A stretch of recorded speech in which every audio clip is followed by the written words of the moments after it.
Welcome to Remembering the Forgotten, a space where leaders think out loud, without polish or performance.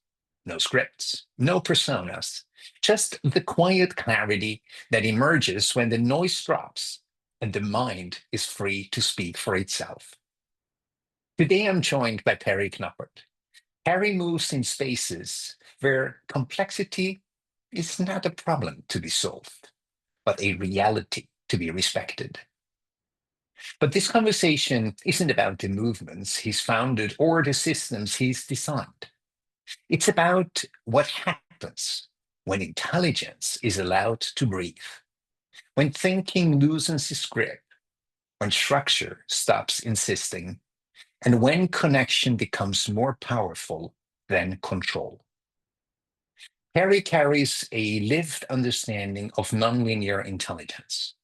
He knows when clarity must be linear, when openness must remain unstructured, and how stillness creates the conditions where collective intelligence can organize itself without force. This is a conversation about thinking less loudly, listening more precisely, and trusting what emerges when humans are no longer asked to fit inside narrow frames. With that, welcome to the show, Perry. Wow, is that me, Marcus? This is you. I'm listening to this and I'm thinking, oh dear, that's interesting. What an interesting guest. And then it's like, oh, it's me. No, really? You did that very well, Marcus. Really well Thank you. said. Thank you. Thank you. And you Yeah. know what's interesting, Perry?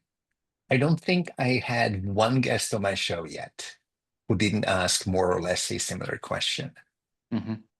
because it mirrors the guest in a way which they usually do not get mirrored and which they rarely get to see themselves. Mm.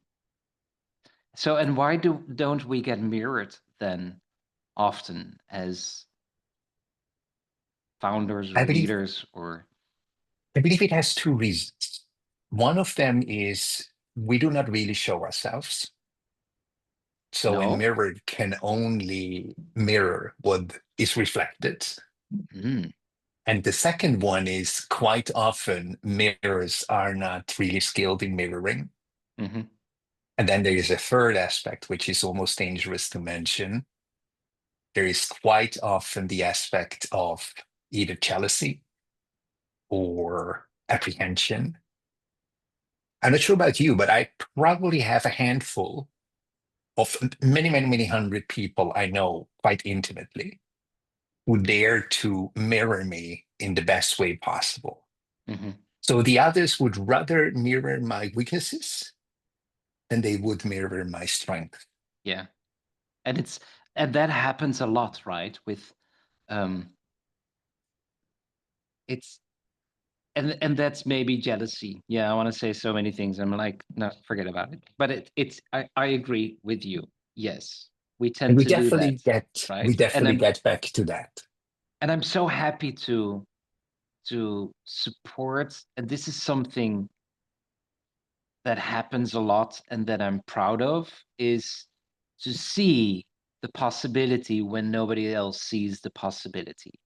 And it for me it feels like that's a skill we've forgotten, and people Mhm, tend to see the things, that makes them jealous or mhm, that makes them uncomfortable, rather than I used to do a lot of street photography, and for me street photography is seeing that picture that everybody sees, only nobody sees it, right? It's so I took a picture of yes. a lady on the escalator, coming out of the YouTube, and Uh-huh. it's very simple. It's an older lady with her cane, and everything is gray. Her coat is gray. Her pants are gray. The stick is gray. Everything is gray. The escalators, and I love that photo. It's so simple, and I keep thinking so many people see this every day, Mhm, but nobody sees it, that it's so mhm, mhm, beautiful. And I think mhm. and I think that's something I'd like to do with the octopus movement, is to see all the possibilities when nobody I sees love that. that. And that's maybe the mirroring that I do a lot towards others rather than to Yeah, myself. Yeah. yeah. Yeah. Because it makes Anyway, sense. Because if you look at if you look at you looking through the lens, you have probably almost developed a special view through the lens. even And that's outside the why you lens, see it. Marcus. So Yes, yes. I see through the lens without looking through the lens. And That makes total sense. I know some people who said to me, like, I find it so difficult to make a picture because I see something and then I take my camera and I don't see it anymore, right? I can't Yeah, yeah, frame what I see. But yeah. for me, it's the other way around, that I see something and it's already framed, That's and amazing. I just take my camera and it's there. It's it's so strange in a way. Yeah. What a start. Hmm. So, Perry, before we begin, Yes. when I say coherence, I'm pointing to a state where nothing inside is at odds. Hmm. Body, thoughts, emotions, and action move as one. Hmm. There is no push, no urgency, no fear driving the moment. And when I say stillness, I don't mean silence. I mean the part of you untouched by expectation or performance, the place that already knows before the mind takes over. That's where I'd like us to meet today. Hey, we don't have to go there. We're already there, Marcus, but you know that, We right? absolutely are. This is something that was pretty obvious when we started. This was, I think, 2 years ago. Then I was thinking how, and this is so cool because when you spoke about this before we started recording, I was Mhm. already laughing and like, oh shit, this is so cool. Um, I was thinking, I think it's 2 years ago. I've met so many beautiful people and doing all these Zoom conversations and meeting people from all over the world. And there's a special group of people that is just a special group of people. You know, they see the Mhm. bigger picture. They are spiritual without being spiritual. Mhm. They they sense what others don't without sensing it. It's it's such a special group that are humble but very active. Mhm. And I thought about this for a very long time. Like how, because I love language. You know, I use different words sometimes in the octopus movement, like human mycelium. But I was thinking, how do I call these people? These special people where you can feel immediately something is happening here. And then after a lot of thinking, I started calling them the quiet ones. Not It's an because interesting one. you don't hear them, but it's Mhm. they are the quiet ones. And it still resonates to me to frame that as a quiet person. And that isn't necessarily an introvert. You know, it has nothing to Mhm. do with Mhm. that. It's just the quiet ones. I love that. And Mhm. now you're describing this, and let's go to this. Isn't What it is this interesting feeling? when we look at the quiet ones, people would say, yeah, so they are still.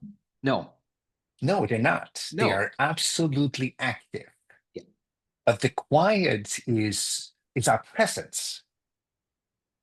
So if somebody looks at it from the outside, they would think there is presence, but it's never void of activity. Hmm. Like, for example, I say to my friends, look, if you want to see stillness in real culture, come on a Zoom call with me where I'm really coming into motion Hmm. because that stillness at its highest. Yeah. And many people believe stillness is, you know, becoming solemn. I'm going into meditation. No, no, no. That's a totally different understanding. So I'm so curious about our conversation, and I was I so looking think, and then forward I to will it. stop about this because I want to know your first question, Marcus. But I think Greta Thunberg is a quiet one. Isn't that Mhm, isn't that a funny sentence to say that mhm, this way? mhm. She's not Mhm. quiet at all, but I think she's a quiet one. Mhm. Yeah. Okay. Yeah, she speaks more than what she says. Hmm. That's an interesting aspect. Yeah. Here is my first question to you. Okay. Where can you be just yourself?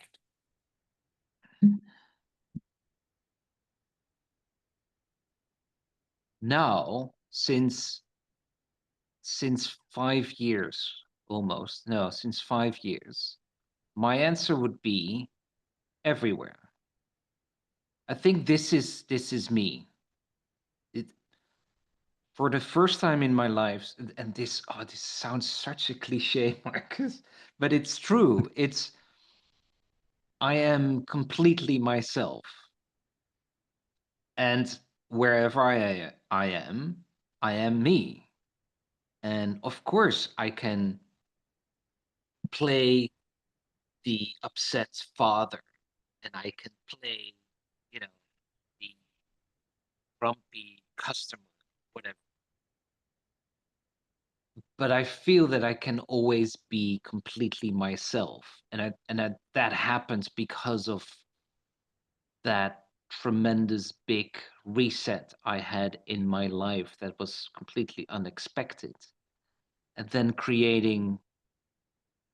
using the language linear nonlinear, that changed everything for me. I think that wasn't even purposely, everything came together. This is all looking back at things in reflection, like, "But this has happened and this has happened." I wasn't aware of what was happening at that time at all. It wasn't the purpose.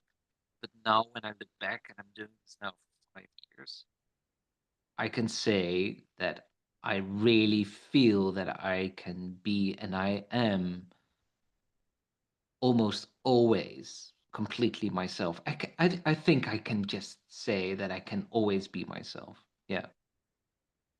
And you said something beautiful. You hesitated after I am.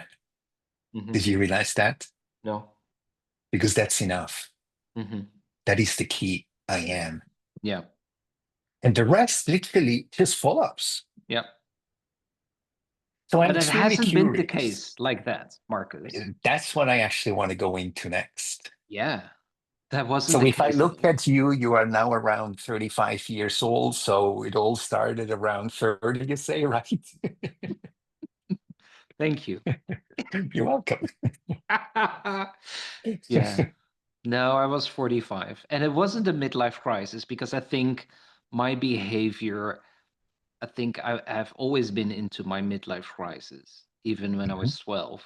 I've always been a mhm, bit weird, a bit different. Um, so you could say, oh dear, here he goes, white dude with the beard in his midlife crisis. And, cliche. But those are the laws of thought. We're trapped mhm, in that. Everybody mhm, thinks that they know because that's how we think. But mhm. that wasn't the case at all. And before this change, I thought I was myself, but I was not. And if you would have asked me to answer the question honestly 8 years ago, I would have said, no, I'm not always myself. I can't. I cannot be myself. I really had the idea that it was impossible to be myself.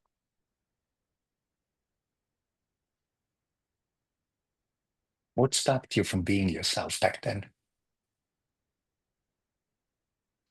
The idea that I was doing it all wrong, the idea that I need to have permission to do whatever,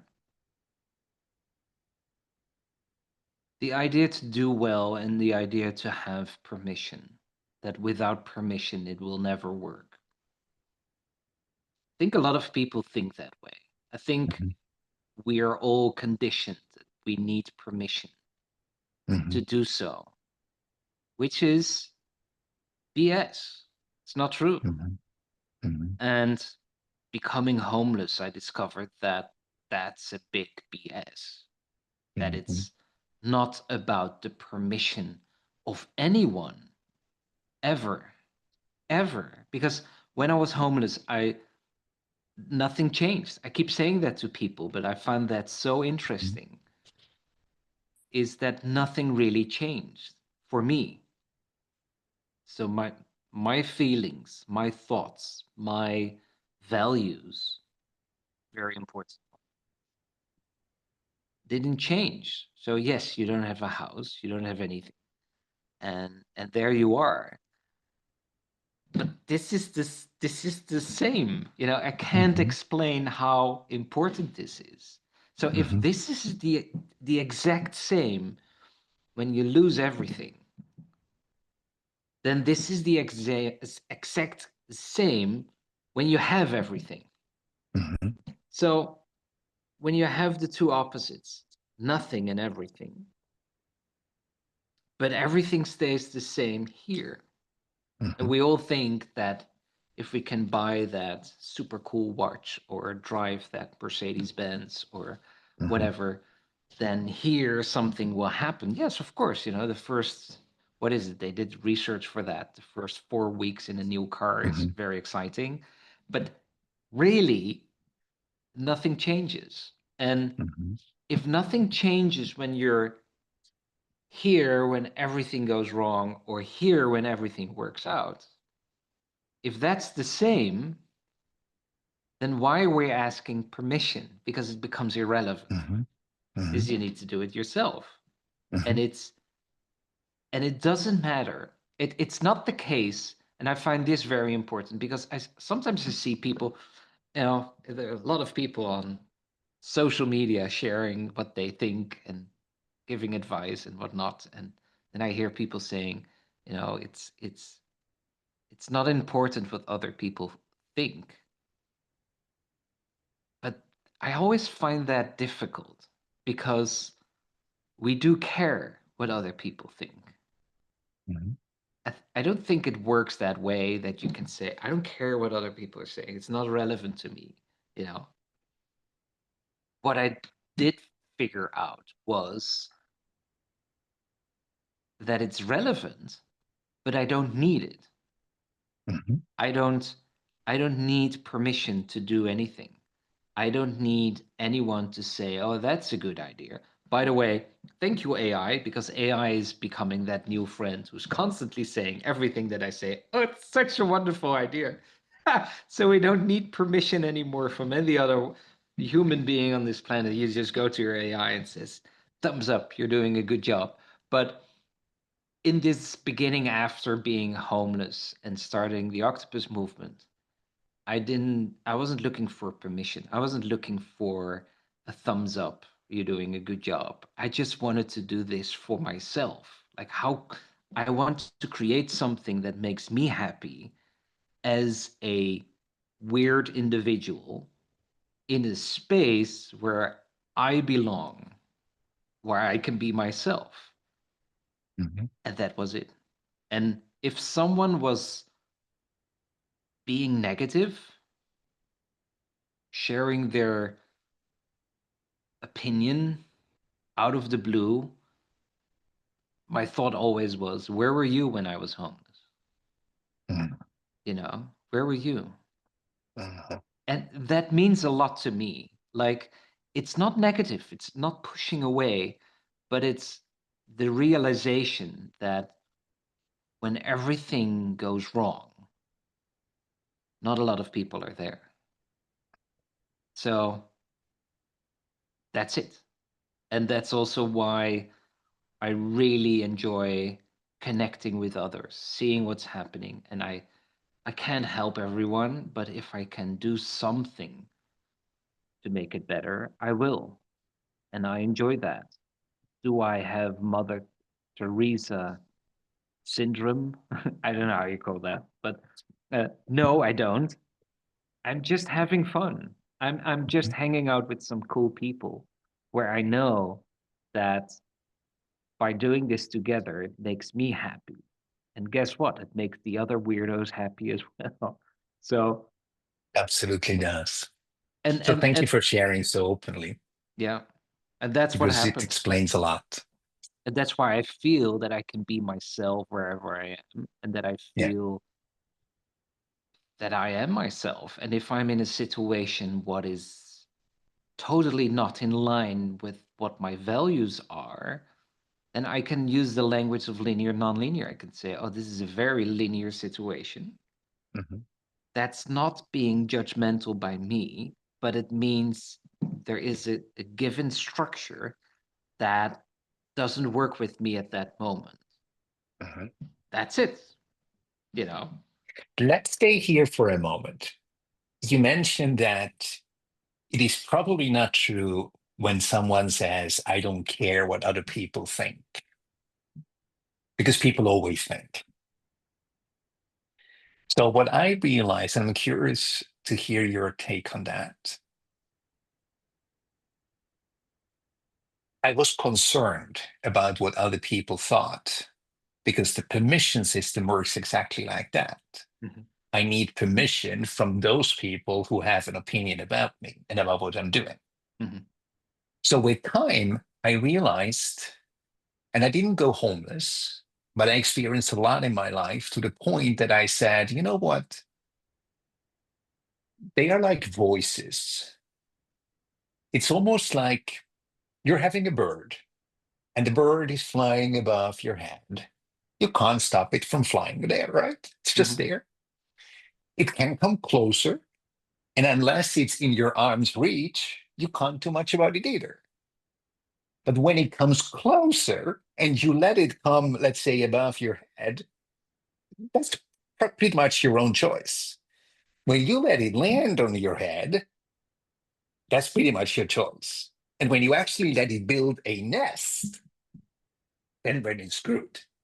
So you don't have to tell anyone, this bird is now having a home in my mind, because it is. Mhm. And I believe when we understand that people's opinions matter as long and are okay as long as I do not take them as the gospel for who I am. Yeah. And there's something really interesting about your homeless story. Um, I make a little experiment with you. When I got you correctly, what you said was before everything went well, and then when you became homeless, it was the opposite, correct? Mhm. What if we flipped that? Nothing went well before you were homeless, and then everything got stripped away that was not meant to be Perry Knoppert. And your homelessness was actually the threshold to get to the place who you really are. Absolutely. And now I see that as pausing the system. I paused the system without realizing it. And Exactly. That's what you've done. yeah, I had no Because, idea. And I'm not saying that because it marketing wise it sounds good, or it's just a story. Really, no idea. I had no it was horrible. And I felt sorry for myself and I couldn't see the kids and horrors. it was awful. But I do realize when I think back at the time, I was enjoying the fact there was a big pause, that everything stopped. All the emails, all the phone calls, all the letters. Now your microphone is coming a little bit in and out. Oh, sorry. Yeah, that's better. Wonderful. Um, it really paused everything, and Yeah. and and that gave a lot of space, and that created silence, Yeah. quietness. And before, I was always with other people. I enjoyed hanging out with my friends and, dinner parties and very busy. Hmm. Now, I really love being by myself Hmm. and no loneliness and Hmm. anymore, although Hmm. it can be very quiet. But that has Hmm. to do with being yourself. If you can be yourself, then Hmm. there is no loneliness, in my opinion. It's Hmm. it's pausing the system. And I think pausing the system is a solution for many things, many, many things. Not just life, not just being 50 and a beard.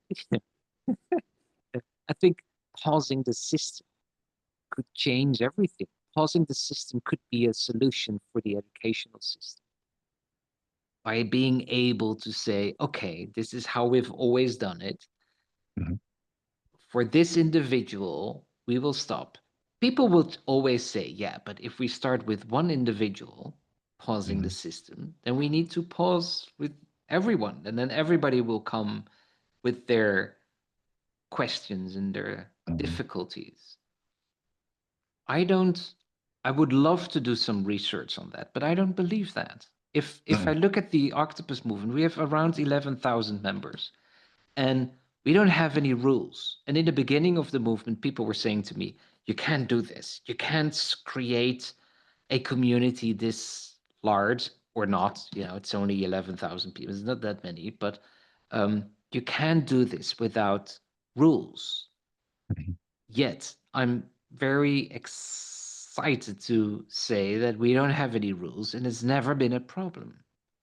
And Mhm. I think if you allow things to be as they are and nature to organize the things that needs to be organized, I think pausing the system can work like that as well. I don't think if we go to a middle school where they use pause the system, I don't think all students will go to the counselor and say, I want you to pause my system because I haven't done my homework. No, that definitely No, doesn't work. that And you know will what's not. interesting? So let's look at your octopus movement for a moment. Mhm, What is very interesting to realize is, and and I joined your call once, and I would love to talk on another private call more about that. But what I realized is you showing up in your coherence, you already bring that order almost as a sacred space. mhm, Whoever enters your call mhm. automatically, with their nervous system, submits to your frequency. Yeah, You might have realized that because you have very headstrong people. Like on the yeah. one call I was there where we talked about AI and you didn't dare to go into, details. There were like some very strong people. So I could tell there is something you have that contains them, but then suddenly, almost like a signal is fired. And that's when they feel called to literally overrun everything. Mhm, So that is a very interesting thing. Um, so you said that you're basically always yourself. mhm. What pulls you out of yourself, even just momentarily? And how do you come back?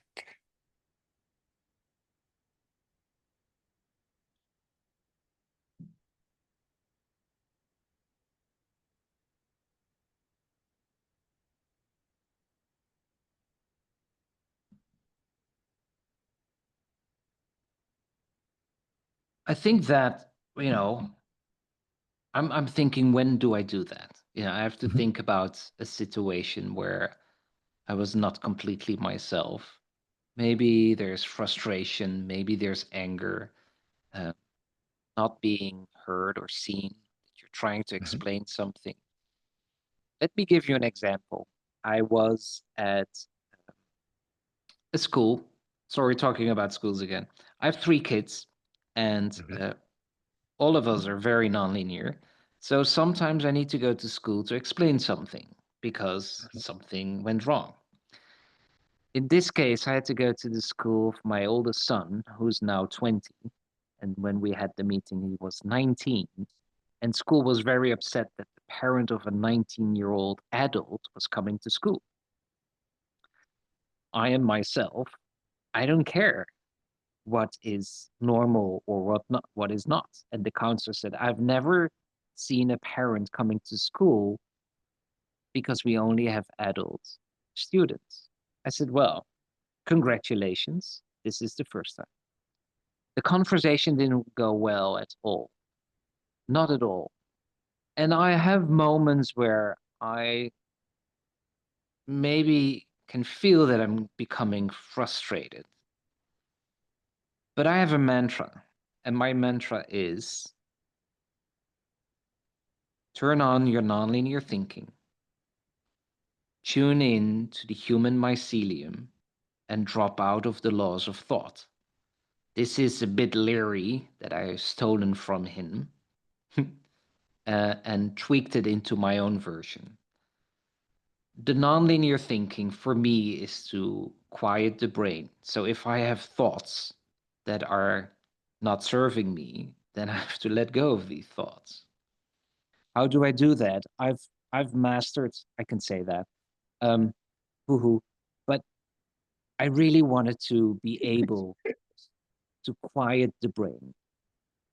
I've always thought, how cool would it be to flip the switch?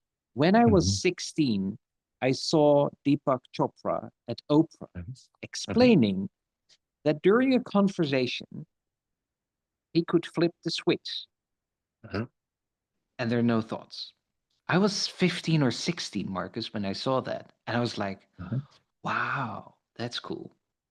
I was different because I saw these things, and all my friends were like, you know, they weren't thinking about Deepak Chopra at Oprah shutting down his brain or his thoughts. And I've always thought about it. And I've always thought, how cool would it be to be in control of that? Not not to think, but to control emptiness. Mhm. I started to call that the beauty between thoughts. And I see that as nonlinear thinking. And I started practicing meditation, didn't work. Um, Started practicing more meditation, didn't work at all. All these meditation apps, and I was trying everything. No. Then I lived in China and I did some hot yoga. That was awesome. Trying to do it there, no way. I was thinking, geez, it's so hot in here. And my thoughts were constantly firing up. How can I do this? And again, after the hard reset, it worked. And it worked by practicing under the shower. I was pressuring here at a specific spot on my body where it doesn't feel very nice when I do that. And because there is this nasty sensation when I press there, the thought automatically goes here. I discovered Mhm. that. Like, Mhm. oh, that's Mhm. interesting. And Mhm. when I think about this pain, the thought goes away. And there was this Mhm. tiny little space of nothing between the thought and focusing on the pain. And Mhm. that's when I started practicing more and more and more. And now during a conversation with you as well, sometimes it just stops. It's just Mhm. and it's and it it gives me um the space to be myself and to not to take over, because sometimes you can be in a conversation and you go blah blah blah blah blah. And then after half an hour you're thinking, what did I just say? What? Mhm. I don't want that. It's not that I need to be in control, but it needs to quiet down Mhm. a little bit. So that's turn on the nonlinear thinking. Tune into the human mycelium is this. It's the connection. I believe Mhm. that we're all connected anyway, even Mhm. if we don't know each other. And the frequency and the connection that we have here. I'm looking at my flipping laptop, Marcus, and I still have the feeling that I'm connected with you. I'm looking at a Mhm. screen. How is that Mhm. possible? For Mhm. me, the headset works. I need to hear your voice really coming into my brain, and I Mhm. can still feel you, although I'm looking at a bloody computer. Mhm. How weird is that? It's the field. Mhm. Right? And Mhm. uh, dropping out of the laws of thought is we're so conditioned to think in a specific way. Mhm. Mhm. And by using that nonlinear empty space and knowing we're connected anyway, I think it's possible to isolate the thought, whatever it is, Mhm. and just put it out there. Now, my girlfriend would, if she's listening to this, she's saying, "It's all in your head, Perry. You're too much in your head." It's not true. It's not all in my head. It's also the feeling that I have. It's also Mhm. the feeling when I'm with someone and I feel something that I want to disconnect that as well. If Mhm. someone is not feeling well, I feel that. If Mhm. something is not going well, I can feel that. So it's not Mhm. just in the head. And then when in a conversation something goes wrong and I feel I get frustrated because that person is not listening to me or doesn't want to listen to me, and Mhm. Or can't. then I press that button, that Deepak Chopra Oprah button, Mhm. to create some Mhm. space, drop out of the laws of thought, like this is really stupid, she's doing that, and Mhm. and try to relax. Do I have everything under control? Hell no, of course not. I'm very passionate, so I can still be very upset or angry when something is really, really wrong. Mhm. But I do feel that I can go back 9 out of 10 times easily into Mhm. myself. Like, okay, this is your thing. And the thought always comes back to me. Where were you when I was homeless? So, you know, Which I believe is an amazing mantra to have. yeah, Where were you when I was homeless? yeah, You know what's interesting? Probably quite a few people who watch or listen to this episode, Perry, will probably say, I don't know really how that works with this button, and that's probably not to be developed overnight. So to those, I say, look, those thoughts, they can come, but it is your choice to let them in. Because when people tell me, but Marcus, now I'm on that path of enlightenment or whatever they want to call it, they say, all negativity is gone. Um, all challenging thoughts are gone. And I say, sorry, that's BS. hmm, They're not gone. You might learn how to deal with them and to realize they're not yours. hmm, So it's almost like if I want to give you a present and you don't know what I'm handing to you, you might probably naturally say, Marcus, let's just first talk about what you want to hand to me instead of simply accepting because it's a present. And I believe we humans have to understand it's very similar with the system trying to accept any thought as its own. yeah, Like literally, we have to say to our system, look, I understand you are programmed in certain ways. And based on that, you have a quite the lax system of accepting gifts hmm, because thoughts are gifts.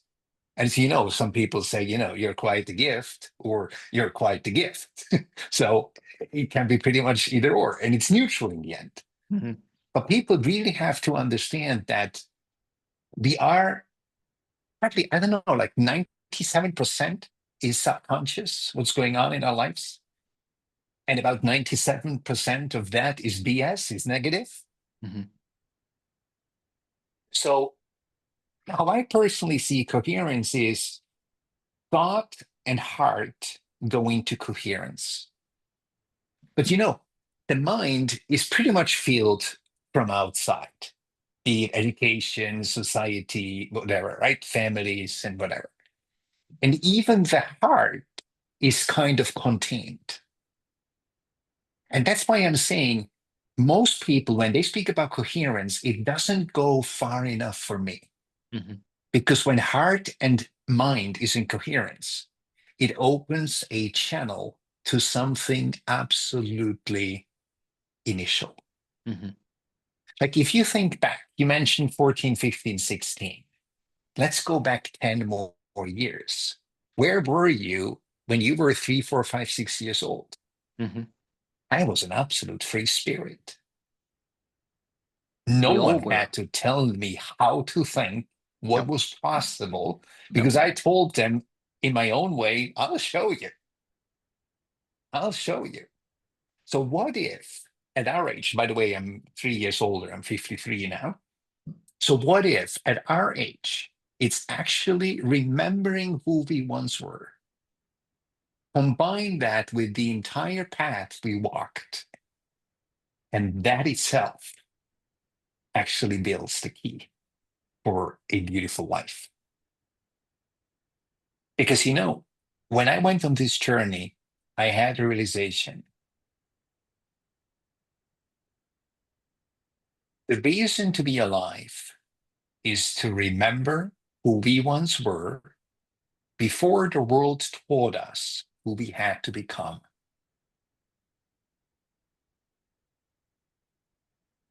And this is what I realize when I have conversations, and I'm pretty sure you experience something similar in your own calls. It's almost like that sacred space I mentioned. Hmm. And you manage to do it with, quite a few members. I was on call with quite a few members. And that sacred space makes it possible for other people to drop the guards, to simply show up as who they are.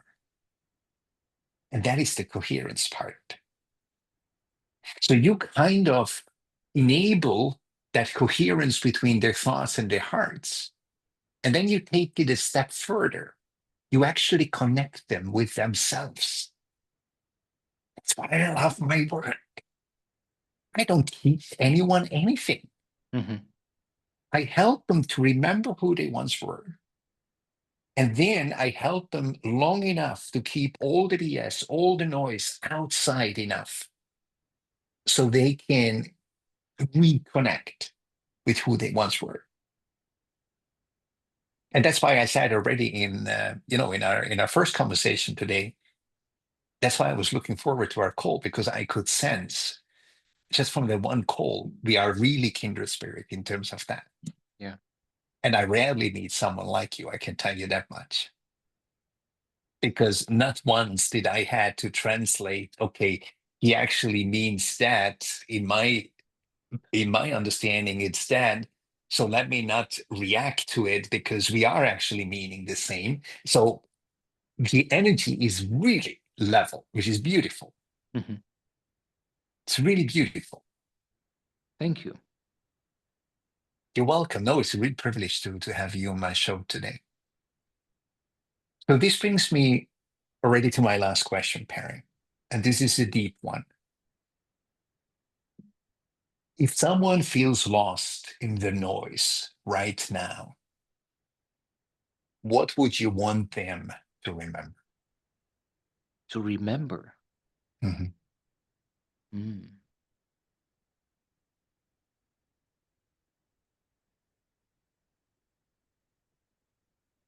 So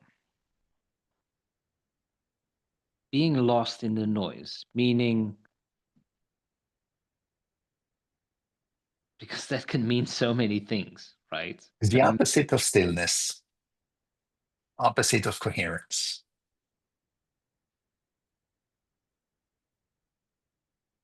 maybe they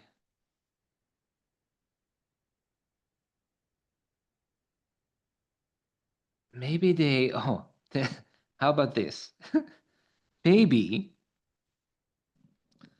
maybe they should remember that they already had a fight for 299 billion times before they got born, before there was birth. I love that thought, right? What are the It's chances? It has been a trend a little bit on social media to talk about that. What are the chances to be yeah. alive? And I forgot his name. He calculated it and made it in such a beautiful story. And I love that when I saw that. And I was thinking about that. Like, if you have won the battle already for 299 billion times, because one on 300 billion is the chances to be born or something like that. I sometimes think about that. It's life can be very challenging. I also always think whatever happens today, bring it on.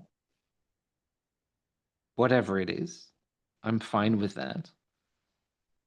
And when there's so much noise and you're thinking, I don't know anymore, then think about that you have won already so many times because you're here. And hopefully, by thinking that way, I don't know, but hopefully it kills the noise a little bit because it makes things irrelevant. Hopefully, right? You're here. Isn't it amazing? It It, indeed so, it sounds is. such a cliche, but it is so fucking cool. It is It's so no cliche. It is fucking cool. As you it say. is. It is amazing. Absolutely is. Why would you be lost and drowning in all the noise? Why would you be upset anyway? Why would you be frustrated? Why would you be angry? And I am angry and frustrated from time to time. Trust me, I'm not like a monk sitting on a mountain and everything is fine. Because that would be boring as well, Marcus. I love the challenge of, okay, Perry, now it's time to disconnect of the laws of thought. Oh, difficult. It's nice. I like problems. I'd like it to be difficult. And maybe that's also why I love all the things that I'm doing. It is difficult and therefore very exciting. But I've won so many times, so why not again? What a beautiful ending, Perry.